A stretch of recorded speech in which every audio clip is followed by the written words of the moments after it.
नमस्कार, स्वागत है आपका कमोडिटी अगले हफ्ते में, जहां हम आपको कमोडिटी से जुड़े तमाम सवालों के जवाब देने वाले हैं। साथ ही कमोडिटी मार्केट में अगले हफ्ते आपकी ट्रेडिंग रणनीति क्या हो, इसमें भी हम आपकी मदद करेंगे। कमोडिटी मार्केट में अगर बाजार को समझने के साथ साथ रणनीति बनाना भी काफी जरूरी होता है।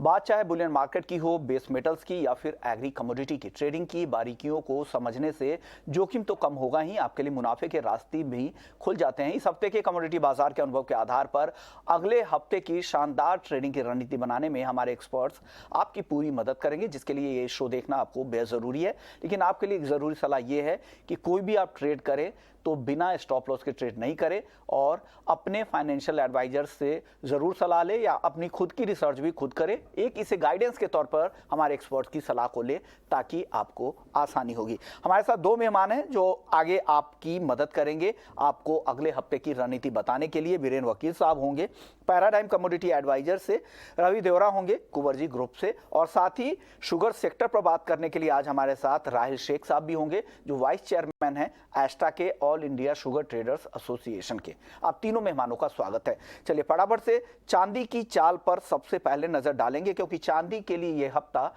काफी अच्छा रहा है। चांदी वापस से एमसीएक्स पर 72,000 के ऊपर चली गई है। साल भर में बात करें पूरे फाइनेंशियल ईयर की, तो 8 से 9% का रिटर्न चांदी ने दिया है, जबकि 3 साल में चांदी 80% से ज्यादा चल चुकी है। क्या चांदी में आगे भी इस तरह की दमदार रैली दिखेगी? रवि जी, क्या लग रहा है, चांदी को लेकर आपका आउटलुक क्या है? डेफिनेटली चांदी काफी अच्छी रैली में अभी आ चुका है। पर्टिकुलर मुझे लग रहा है कि थोड़ा बहुत वहां पे वोलेटिलिटी वाला मोमेंटम देखने को मिल सकता है। पर्टिकुलर लेवल स्पेसिफिक बात करें तो इंटरनेशनल मार्केट में 2470 का एक बड़ा रेजिस्टेंस है। 2470 के रेजिस्टेंस के ऊपर अगर चलता है प्राइजेस, तो मुझे लग रहा है कि वहां पे 26-20 तक की रैली दिखनी चाहिए।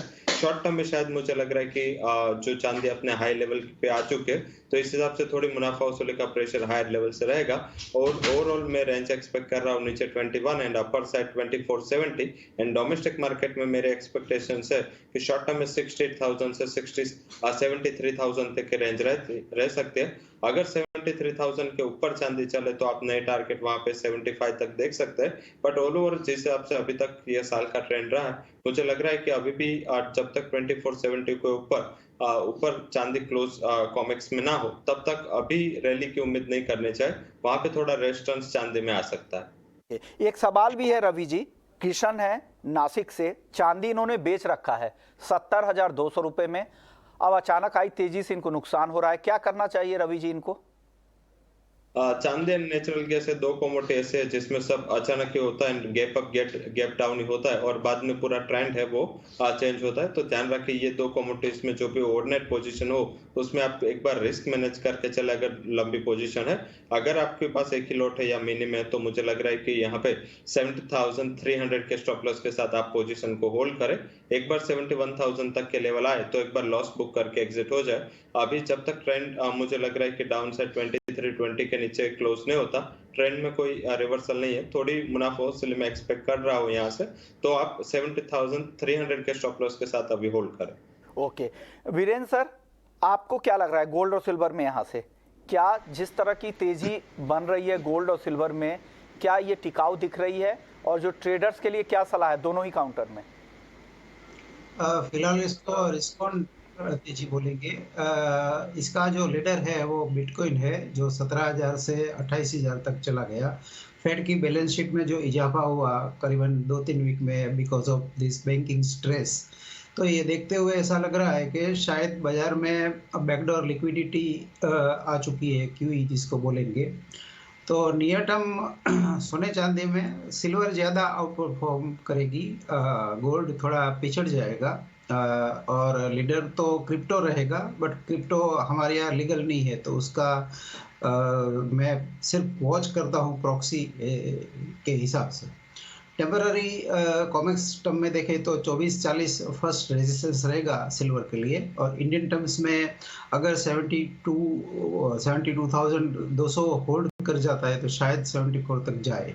बट इस भाव से ये तेजी चेज करने में थोड़ा रिस्क है, तो बेटर है कि कोई करेक्शन आए तब इसमें बाई साइड का पोजीशन बना सकते हैं। ये व्यू आपके लिए वीरेंद्र सर की तरफ से।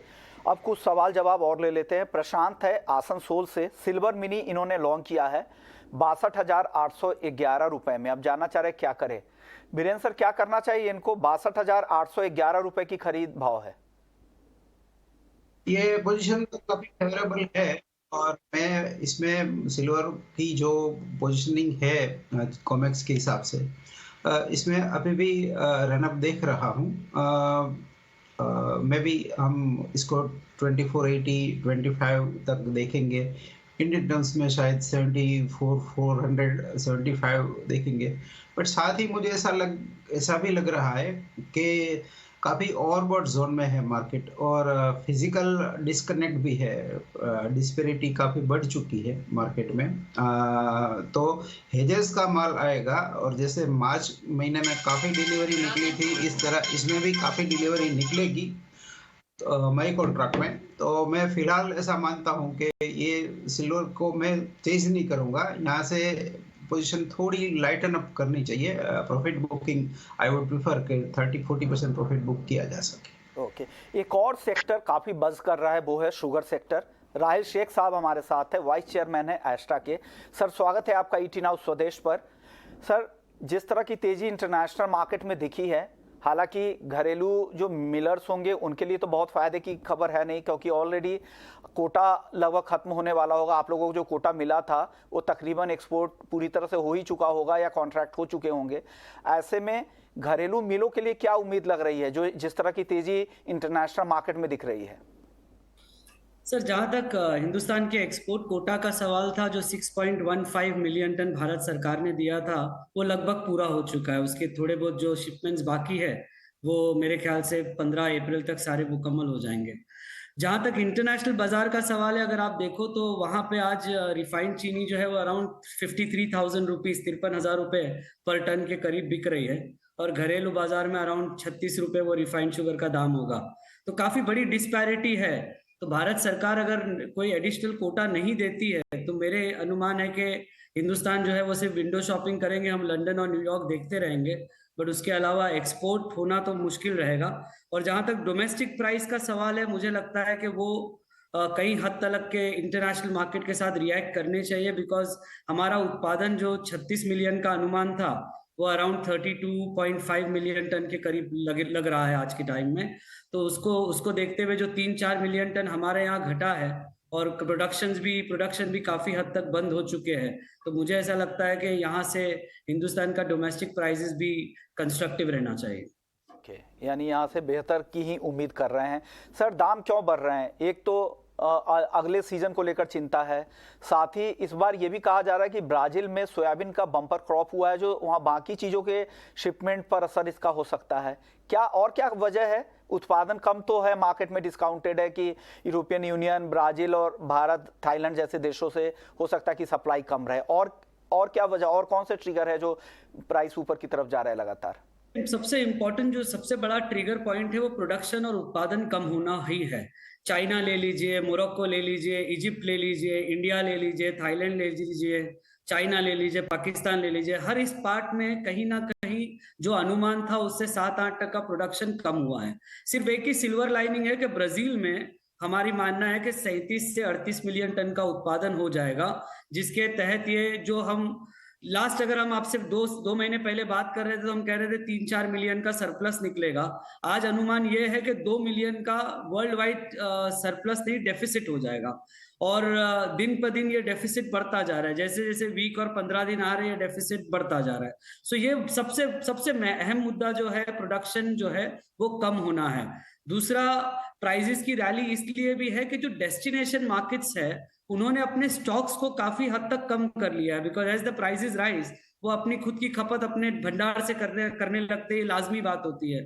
तो उसके तहत जो है हर कंट्री में स्टॉक्स की कमी हो चुकी है, तो उनको वापस से स्टॉक को रिप्लेनिश करना है, तो बाजार जो भी हो वो स्टॉक को रिप्लेनिश तो करेंगे ही। तो that is one of the demand side के डिमांड हमको दिख रहा है कि 1% से बढ़ रहा है, उत्पादन 5 से 7% तक घट रहा है। इसमें सिर्फ एक ही चीज है जो इस बाजार को थोड़ा सा धक्का दे सकती है, आप समझ सकते हो कि नीचे आ सकता है, कि फंड्स जो है वो तकरीबन 2 लाख टन लॉन्ग है, 2 लाख लॉट शॉर्ट लॉन्ग है। तो वही एक है, अगर उन्होंने अपनी पोजीशन को लिक्विडेट किया जो आजकल का मैक्रो सिचुएशन है, तो वहीं से थोड़ा बहुत धक्का लग सकता है। अदरवाइज ये प्राइसेस जो है ये 21 और 24 सेंट के लगभग में रहेंगे। और सबसे मुख्य कारण जैसे मैंने बताया कि सिर्फ उत्पादन ही है जिसकी वजह से ये रैली हमको देखने मिल रही है। चलिए, ये बात हो गई दाम की। अब उत्पादन के, घरेलू बाजार के उत्पादन की बात कर लेते हैं। महाराष्ट्र सर, क्रशिंग यहाँ पर अब खत्म होने वाला इस सीजन का, क्या लग रहा है? उत्पादन के नंबर जो अब तक के अनुमान है उससे भी कम उत्पादन की संभावना लग रही है क्या? और महाराष्ट्र तो 110 लाख टन से भी नीचे रहने का अनुमान है यहाँ का उत्पादन। सर, आपको अगर याद हो तो आहिस्ता वाज द फर्स्ट एसोसिएशन जिसने कहीं अपने पड़ाव आगे पाल करके हमने ये कहा था कि उत्पादन कम है, and we had a number of around 33.4 ±2%। तो आज अगर आप देखोगे तो 32.8 32.7 का क्लोजिंग नंबर आने की उम्मीद है। महाराष्ट्र तो लगभग बंद हो चुका है। महाराष्ट्र आज 170 मिल के करीब बंद हो चुकी है आउट ऑफ 200 जो काम कर रही थी। और महाराष्ट्र जो पिछले साल 13.5 के लगभग बनाया था, ये साल 10.5 के लगभग बंद हो जाएगा। सो 3-3.25 मिलियन की महाराष्ट्र से कमी हो जाएगी। एक 10 लाख टन की कमी कर्नाटक से आ रही है। तो ये सब मिला करके 32.5 32.6 is now a reasonable range जिसमें के उत्पादन हिंदुस्तान में रुकेगा। और कंजम्पशन जहां तक है वो 27.5 से 28 की रेंज का। सभी तो फिर कितना हम अगले सीजन में जब जाएंगे तो हमारे पास कितना बकाया स्टॉक होगा, क्लोजिंग स्टॉक? सर देखिए, अभी स्टॉक नंबर्स में थोड़ी सी एनामली पैदा हुई है। ट्रेड के पास जो स्टॉक नंबर था वो आज तक के था 60 लाख टन का। भारत सरकार के पास जो उन्होंने अपने रिकॉर्ड्स निकाले हैं और केन कमिश्नर से जो डेटा आया है वो 70 लाख का अनुमान लगा है। तो अगर आप भारत सरकार का अनुमान लेके चलेंगे तो मेरे ख्याल से हमारे पास में फिर से 6 मिलियन टन बचना चाहिए बेसिस दैट। और अगर आप ट्रेड का अनुमान लगाएंगे तो अराउंड 4.5 से 5 मिलियन बचना चाहिए। ओके, शुक्रिया राहिल शेख साहब, आपने वक्त निकाला और पूरी एनालिसिस समझा दी कि क्या हो सकता है, घरेलू बाजार की स्थिति क्या है, इंटरनेशनल मार्केट में प्राइसेस क्यों बढ़ रहे हैं और हमें उसका क्यों नहीं फायदा मिल रहा है। लेकिन स्थिति यही है कि घरेलू बाजार में चीनी के दाम को लेकर कोई चिंता नहीं है, क्योंकि यहाँ पर सप्लाई पर्याप्त है। सरकार ने कोटा लगा रखा है, उस कोटा के ऊपर अब एक्सपोर्ट होने की संभावना बहुत ही कम दिख रही है, इसलिए यहाँ पर दाम काफी समय से स्थिर ही दिख रहे हैं। शुक्रिया सर एक बार फिर से आपका। चलिए वापस लौटते हैं, नॉन एग्री मार्केट की बात कर रहे थे। कच्चे तेल और नेचुरल गैस पर काफ़ी सारे सवाल आ रहे हैं। पहला सवाल ले लेते हैं जमील भाटी साहब का, चूरू राजस्थान से। क्रूड और नेचुरल गैस कहाँ पे खरीदें या बेचें? क्या लग रहा है रवि जी आपको क्रूड और एनजी में? रवि जी आपसे मेरा सवाल था। क्रूड में प्राइस में अगर हाँ एक घंटे में देखें तो काफी अच्छी रैली प्राइसेस में आ चुकी है, तो मुझे लग रहा है कि वहां पे बाइंग का ही एक स्ट्रेटेजी लेना चाहिए। हालांकि मंडे को ध्यान रखे ओपेक प्लस की मीटिंग है, तो इस हिसाब से थोड़ा बहुत वोलेटिलिटी आपको इवनिंग सेशन में आता हुआ दिखेगा। बट लेवल स्पेसिफिक मुझे लग रहा है कि अगर प्राइसेस फिर से आपको 60-100 तक मिल जाए तो वहां पे आप बाय करें, स्टॉप लॉस लगाए अराउंड 6000 का। मुझे लग रहा है कि 6250 तक के लेवल आपको दिखने चाहिए। इंटरनेशनल मार्केट में भी इंपोर्टेंट रेजिस्टेंस 678 के ऊपर ब्रेंट ट्रेड कर रहा है, तो मुझे लग रहा है यहाँ से थोड़ी और शॉर्ट कवरिंग की उम्मीद करनी चाहिए। नेचुरल गैस में अभी तक कन्विक्शन नहीं आ रहा। कल इन्वेंट्री के नंबर भी इंडिकेट कर रहे हैं कि शायद 1 से 2 वीक में इन्वेंट्री में सरप्लस में चली जाएंगी, तो आई थिंक प्राइसेस में जो प्रेशर है बना रहेगा। इतना करेक्शन के बाद मुझे एक शॉर्ट कवरिंग की उम्मीद टिल 180 लग रही है, बट वोलेटिलिटी है तो 174 के करीब बाय करें, स्टॉप लॉस 171 का लगाए, अपर साइड 180 तक के लेवल की उम्मीद करनी चाहिए। ओके, तो ये व्यू क्रूड पर और नेचुरल गैस पर। प्रशांत है अगले दर्शक। नेचुरल गैस इन्होंने शॉर्ट कर रखा है 242.4 पर, काफी ऊपर की शॉर्ट पोजीशन है, काफी फायदा हो रहा है इनको, भाव काफी नीचे आ चुका है। वीरेंद्र सर क्या करना चाहिए नेचुरल गैस में? ये पेरेनियल बेयर मार्केट है। इसकी जो रोल ओवर कॉस्ट है 15-20 रुपए की है, तो ऐसा लग रहा है कि इसमें काफी सप्लायर्स या तो हेजर्स का माल बोझा होगा।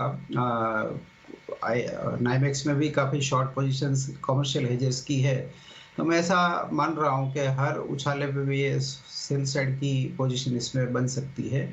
बाई साइड अवॉइड करना चाहिए इसमें। ये इनकी पोजीशन जो अभी है वो प्रॉफिट में है और इसमें वो आगे बरकरार रह सकते हैं। गोल्ड मिनी है प्रशांत के पास, 60,377 रुपए में शॉर्ट कर रखा है, क्या करना चाहिए वीरेंद्र सर?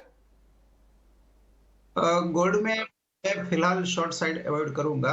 यहाँ एक डीपर करेक्शन एक्सपेक्टेड है, बट टाइम बाउंड में भी कि ये बाजार 61,500 61,200 तक जा सकता है, क्योंकि जब तक बैंकिंग डिस्ट्रेस पूरा का पूरा खत्म नहीं होगा यूरोप का, तब तक गोल्ड में थोड़ा सा ये सेफ हेवन फ्लो आता रहेगा। अगला सवाल प्रशांत का है कॉपर पर। 753 रुपए 10 पैसे पर खरीदा है, जानना चाह रहे हैं कि क्या करना चाहिए। अच्छी तेजी दिख रही है अब कॉपर में, क्या लग रहा है रवि जी यहाँ पर कॉपर में यहाँ से? जरूर से अच्छे रेट पे बाइंग किया है एंड आई थिंक अभी क्या करें, प्रॉफिट में थोड़ा स्टॉप लॉस लगा ले। 770 का एक स्टॉप लॉस लगा के आप अपनी पोजीशन को होल्ड करें। मुझे लग रहा है कि 787 तक के लेवल वहां पे दिखने चाहे, तो यहाँ से और 10 रुपए की तेजी की मैं उम्मीद कर रहा हूँ। अच्छे लेवल पे बाई किया है, तो ट्रेलिंग स्टॉप लॉस प्रॉफिट में रख के आप बाइंग पोजीशन को कैरी कर सकते हैं। रवि जी एक और सवाल इसके बंसल साहब का ही है बेस मेटल्स पर। जिंक इन्होंने 262 रुपए में खरीदा है, अब जानना चाह रहे हैं कि क्या करें, बने रहें या निकल जाए? जिंक में कंपैरेटिव करेक्शन ज्यादा है, जब नेचुरल गैस के साथ अभी थोड़ा कोरिलेशन उसका बन रहा है, क्योंकि नेचुरल गैस ऐसा ट्रिगर था जिस हिसाब से प्राइसेस में काफी अच्छा उछाल था। जो एनर्जी संकट यूरोप में बातें चल रही थी, अभी जिस हिसाब से एनर्जी प्राइसेस नीचे आए हैं, तो मुझे लग रहा है कि कोई ज्यादा संकट सप्लाई वाइज नहीं होगा और इस हिसाब से प्राइसेस में लगातार प्रेशर है। मुझे लग रहा है कि अभी ये और मींस काफी ओवरसोल्ड हो चुका है। एक उछाल की राह देके 252 के स्टॉप लॉस के साथ अपनी पोजीशन कैरी करें, बट मुझे उस जो क्लाइंट है उसके बाई की या उसके खरीद तक के लेवल नहीं दिख रहे। मुझे लग रहा है कि as a part of short covering यहाँ से 259 से 260 तक के लेवल आ सकते हैं, वहां पे एक बार लॉस बुक करके एग्जिट कर ले और 252 के स्टॉप लॉस के साथ आप अभी ये लेवल पे पोजीशन को होल्ड कर सकते हैं। अगले दर्शक है पूजा गोयल हैं बरेली से। 68,900 पे चांदी को शॉर्ट किया है 68,900 रुपए पे। बीरेन सर अब क्या करना चाहिए, इनको नुकसान हो रहा है काफी? इसमें जो रोल ओवर कॉस्ट है काफी अट्रैक्टिव है। अगर डीप पॉकेट सेलर है, मींस मार्जिन का दिक्कत नहीं है, तो यहाँ से थोड़ी एडिशनल पोजीशन मिनी सिल्वर के हिसाब से बनाई जा सकती है, अराउंड 72,500 के आसपास, और 7400 का स्टॉप लॉस होना चाहिए। सिल्वर पिछले 2 साल में बार बार 60,000 भी आई है और बार बार 72,000 70,000 भी आई है, और ये क्रम जारी रहेगा। मीन्स इसके बाद जो नेक्स्ट राउंड होगा उसमें वो 62 63 भी आएगी, बट ये हर साल आती है, तो 2023 में भी आएगी, बट फिलहाल तो इसका ट्रेंड रिस्क ऑन के हिसाब से तेजी का है। अगले दर्शक हमारे साथ शहनवाज अली हैं।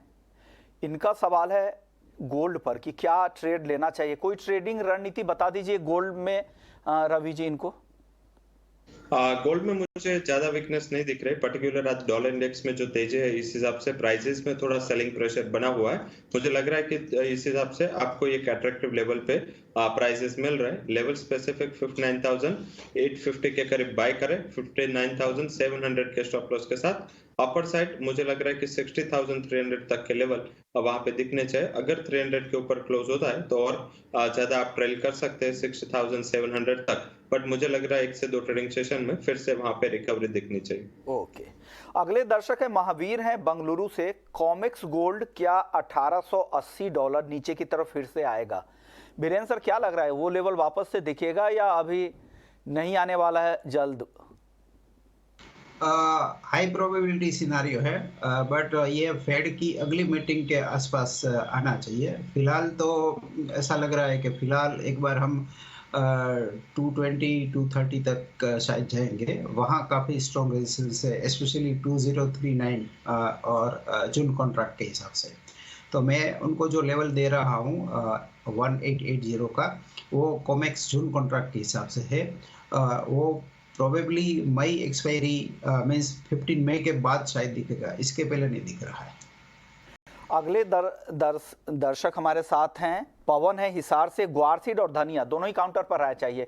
बीरेन सर क्या लग रहा है, ग्वारसीड इनकी 7,600 रुपए की औसत खरीद भाव है और ग्वारसीड पर राय जाना रहे, प्राइस आउटलुक जाना चाह रहे थे। ओरिएंटर में भी सप्लाई प्रेशर है, बट फिर भी जिन लोगों का ब्रॉडर होराइजन है 4-6 महीने का, तो प्राइसेस काफ़ी अट्रैक्टिव है, क्योंकि 13,000 से गिरते गिरते 6,500 तक आ गया था ये, अभी 7,000 के आसपास चल रहा है। फिजिकल में अगर अच्छी पोजीशन किसी के पास है, जिसको ईगल या स्कूटर क्वालिटी बोलते हैं, तो इसमें यहाँ से फेयरली अपसाइड दिख रहा है मुझे। गवार के लिए प्रोबेबली 15 अप्रैल के बाद शायद इसका बॉटम बनेगा, बट रनअप गवार आगे एक आध महीने में वो प्योर वेदर प्रोडक्ट बन जाएगी, फिर इसका डिमांड सप्लाई से नाता छूट जाएगा और बादलों का सट्टा बन जाएगा। हितेश हैं हिम्मतनगर से। ग्वार में कब तक तेजी आएगी? रवि जी क्या लग रहा है, ग्वार में कब तक तेजी की उम्मीद करें हितेश जी? IMD स्काईमेट का रिपोर्ट ये सेकंड वीक में ड्यू है। आई थिंक ये रिपोर्ट आने के बाद आपको अगर इसमें अल नीनो का फैक्टर आया तो मुझे लग रहा है कि उसमें एक आपको सेंटिमेंटल तेजी दिख सकते हैं, क्योंकि क्रूड भी लोअर लेवल से एक रिस्पेक्टिव लेवल पे आ चुका है। तो मुझे लग रहा है कि थोड़ा सेंटिमेंटल प्रेशर था वो अभी हटता हुआ दिख रहा है। बहुत तेजी की उम्मीद नहीं है, बट मुझे लग रहा है कि अगर ये रिपोर्ट में मींस के 11-12 तारीख के करीब ये दोनों एजेंसी अपने रिपोर्ट देते हैं, तो उसके बाद आप एक रिकवरी की एक्सपेक्टेशंस कर सकते हैं। ब्रॉडर रेंज मेरा मानना है कि वर्सेड में 5500 से लेकर 6000 ये रेंज में तब तक प्राइसेस बने रह सकते हैं। डीप पे बाय करें, मुझे लग रहा है कि एक रिकवरी की उम्मीद के साथ वहां पे आपको 5800 से लेके 5900 तक के लेवल की उम्मीद करनी चाहिए। 6000 के बियॉन्ड की उम्मीद मैं नहीं कर रहा। चलिए अब अगले दर्शक का सवाल ले लेते हैं। नवनीत गुप्ता हैं, इनका सवाल गोल्ड, सिल्वर और क्रूड तीनों पर ही रेजिस्टेंस और सपोर्ट लेवल जानना चाह रहे हैं। रवि जी आपसे ये सवाल पूछ रहे हैं। Gold, silver and crude. Gold में जो रेजिस्टेंस है अपर साइड वो 60,200 के करीब रेजिस्टेंस बना है। सपोर्ट इंट्राडे के लिए 59,720 का सपोर्ट है। सिल्वर की बात करें 70,300 का एक अच्छा रेजिस्टेंस इंट्राडे के लिए है। वही सपोर्ट 71,730 के आसपास उसका एक इंपॉर्टेंट सपोर्ट है। करंट जो मई कॉन्ट्रैक्ट है उसकी मैं बात कर रहा हूँ। और क्रूड में सपोर्ट जो रेजिस्टेंस था वो ब्रेक हो चुका है। 6070 के करीब एक बड़ा रेजिस्टेंस था, वो ब्रेक करके अभी प्राइसेस चल रहे हैं और वो अभी सपोर्ट बन जाएगा। आप 6070 का सपोर्ट ध्यान में रखें। अपर साइड 6200 के करीब एक बड़ा रेजिस्टेंस है। तो ये तीनों के सपोर्ट एंड रेजिस्टेंस मेरे हिसाब से आपको इंट्राडे में काम आ सकते हैं। ओके, अगले दर्शक हमारे साथ दिलीप है महाराष्ट्र से, नांदेड़ से। कॉटन में आगे तेजी आएगी क्या? क्या लग रहा है बीरेंद्र सर, कॉटन में तेजी की उम्मीद करें दिलीप जी? थोड़ा शॉर्ट टर्म रिकवरी इसमें दिख रहा है, क्योंकि अराइवल काफ़ी कम है और ऑलमोस्ट 5 महीने निकल चुके सीजन के। तो कहीं शॉर्टफॉल फिनिश मटेरियल का यानी बेल्स का शॉर्टफॉल दिख रहा है। बेल्स के हिसाब से देखें तो जो 60,000 का बॉटम फिलहाल बना, यहाँ से 2-3 हज़ार की 63,000 64,000 तक की उम्मीद रख सकते हैं। हर्षिता हैं जीरापुर से, सिल्वर और क्रूड में ट्रेडिंग रणनीति जानना चाह रहे हैं। रवि जी आपसे ही पूछ रही हैं, क्या करना चाहिए? चांदी के लिए ट्रेड रणनीति क्या है, क्या टारगेट स्टॉप लॉस, और क्रूड के लिए टारगेट स्टॉप लॉस दोनों बता दीजिए। क्रूड के लिए 6070 का एक स्टॉप लॉस लगा है, बाइंग पोजीशन करनी है उसमें। लेवल स्पेसिफिक उसमें बाइंग आपको 6100 के करीब अगर मिलता है तो वहां पे बाय कर ले 6070 के स्टॉप लॉस के साथ। अपर साइड 6200 तक के लेवल दिखने चाहिए, तो मुझे लग रहा है कि वहां पे रैली जारी रहेगी। सिल्वर की बात करें तो सेल ऑन राइज का ट्रेड आज के लिए लेना चाहिए। 70,000 के करीब प्राइसेस चल रहे हैं, वहां पे शॉर्ट करें 70,300 के स्टॉप लॉस के साथ। Down side is a part of profit booking. मैं 71,300 तक के लेवल की उम्मीद कर रहा हूँ, तो सिल्वर में बेच के वहीं क्रूड में बाय करके ट्रेडिंग पोजीशन लेनी चाहिए। ओके, सिल्वर में सेल करना है। और सर सिल्वर में सेल या क्रूड में सेल कर रहे हैं आप? सिल्वर में सेल है, क्रूड में बाइंग है। ओके, क्रूड बाय करना है और सिल्वर सेल करना है। रवि जी की तरफ से ये सलाह है। एक और सवाल इनका था कि अगर फिजिकल में किसी को गोल्ड सिल्वर खरीदना हो रवि जी, तो किस भाव पर खरीदना चाहिए गोल्ड और सिल्वर को? फिजिकल में मुझे लग रहा है कि थोड़ा अगर आपका लंबा होराइजन है, आप अगर रुक सकते हैं तो वहां पे आप गोल्ड सिल्वर ETF काफी अच्छे ऑप्शंस अवेलेबल है। उसमें एक आप SIP के दौर से वहां पे हर महीने अगले 5 से 6 महीने तक बाय करें। लेवल स्पेसिफिक बात करें तो मुझे लग रहा है कि गोल्ड कंपेरेटिव मुझे वहां पे सेफ दिख रहा है। 59,000 का बेस लग रहा है। अगर कुछ डीप 59,000 के करीब मिले तो अगर शॉर्ट टर्म का नजरिया है 6 से 7 महीने का, तो आप वहां पे बाय करें 62,500 के टारगेट के लिए। वहीं सिल्वर की बात करें तो सिल्वर में थोड़ा होल्ड करें, कोई डिप करेक्शन आए तो ही वहां पे बाय करें। अदरवाइज मुझे लग रहा है कि 70,000 एक बड़ा रेजिस्टेंस है, इंटरनेशनल मार्केट में भी रेजिस्टेंस से करीब है, तो बाइंग अवॉइड करें। बट यस 66,000 67,000 करीब मिले तो वहां पे हम बाइंग की अपॉर्चुनिटी देख सकते हैं। ओके, चलिए अब शो को यहीं समेटने का वक्त आ गया। शुक्रिया रवि जी आपका, बीरेंद्र सर आपका, आप लोगों ने वक्त निकाला। और जो भी बचे हुए सवाल है अगले हफ्ते सोमवार के सारे सवालों को हम लेने की कोशिश करेंगे। तो कमोडिटी अगले हफ्ते में फिलहाल इतना ही, लेकिन बाकी खबरों के लिए आप बने रहिए 18 हाउस स्वदेश के साथ। नमस्कार।